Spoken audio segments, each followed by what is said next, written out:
ಎಲ್ಲರಿಗೂ ನಮಸ್ಕಾರ. ಇವತ್ತು ನಾನು ರುಚಿಯಾದಂತಹ ಮಾವಿನಕಾಯಿ ಕೋಸಂಬರಿ ಹೆಂಗೆ ಮಾಡೋದು ಅಂತ ಹೇಳ್ಕೊಡ್ತೇನೆ ನೋಡಿರಿ. ಇಲ್ಲಿ ಮಾವಿನಕಾಯಿ ಕೋಸಂಬರಿ ಮಾಡಲು ನಾನು ಕಡಲೆಬೇಳೆ ಎಣ್ಣೆ ಇಟ್ಕೊಂಡೇನಿ ರೀ. ಇಲ್ಲಿ ಮಾವಿನಕಾಯಿ ಹುಳಿಯಾಗಿರೋದು ಒಂದು ಸ್ವಲ್ಪ ತೊಗೊತೇನೆ ರೀ, ಅಂದರೆ ಚೆನ್ನಾಗಿ ಬರ್ತೈತಿ. ಈ ಹುಳಿಯಾಗಿರೋ ಮಾವಿನಕಾಯಿ ತೊಗೊಂಡು ನಾನು ತುರ್ಕೊತೇನೆ ರೀ.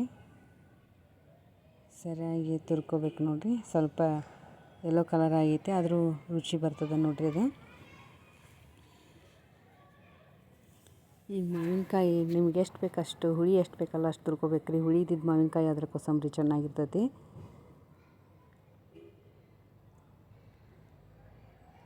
ನೋಡಿರಿ, ನಾನು ಮಾವಿನಕಾಯಿ ತುರ್ಕೊಂಡಾದ್ಮೇಲೆ ಈಗ ಮಿಕ್ಸರ್ ಜಾರಿಗೆ ನೆನೆಹಾಕಿಟ್ಟಂತಹ ಕಡಲೆಬೇಳೆಯನ್ನು ತರಿಯಾಗಿ ರುಬ್ಕೊತೇನೆ ನೋಡಿರಿ.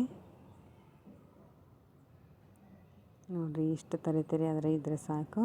ಅದನ್ನು ರುಬ್ಬಿ ಮತ್ತು ತುರಿದಿಟ್ಟಂತಹ ಮಾವಿನಕಾಯಿಗೆ ಅದನ್ನು ಸೇರಿಸ್ಕೊತೇನೆ ರೀ. ಚೆನ್ನಾಗಿ ಮಿಕ್ಸ್ ಮಾಡ್ಕೊತೇನೆ ಮಾವಿನಕಾಯಿ ಮತ್ತು ಕಡಲೆಬೇಳೆ. ಈಗ ಒಗ್ಗರಣೆಗೆ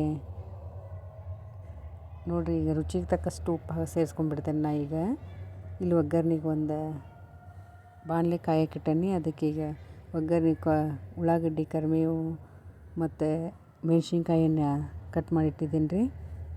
ಈಗ ಮೇನ್ ಇದಕ್ಕಂದ್ರೆ ಹಿಂಗೆ ಒಗ್ಗರಣೆ ಬೇಕು ರೀ. ಇದಕ್ಕೆ ಸ್ವಲ್ಪ ಸಕ್ಕರೆ ಸೇರಿಸ್ಕೊತೇನೆ ನೋಡಿರಿ, ಯಾಕಂದರೆ ಹುಳಿಯಾಗಿರ್ತದೆ ಮಾವಿನಕಾಯಿ.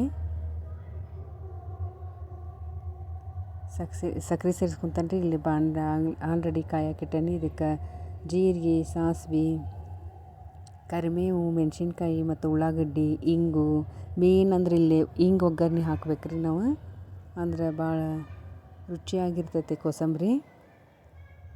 ಈಗ ನೋಡಿರಿ, ಚೆನ್ನಾಗಿ ಅವು ಎಲ್ಲ ಕಂದು ಬಣ್ಣ ಬರೋವರೆಗೆ ನಾವು ಮಿಕ್ಸ್ ಮಾಡ್ಬೇಕು ರೀ. ಹಿಂಗೆ ಕೂಡ ಸೇರಿಸ್ಕೊತೇನೆ ನಾ ಇಲ್ಲಿ. ನೋಡಿರಿ, ಮಿಕ್ಸ್ ಮಾಡಿದಂತಹ ಕಡಲೆಬೇಳೆ ಮತ್ತು ಮಾವಿನಕಾಯಿಗೆ ನಾನು ಒಗ್ಗರಣೆಯನ್ನು ಸೇರಿಸ್ಕೊತೇನೆ ರೀ.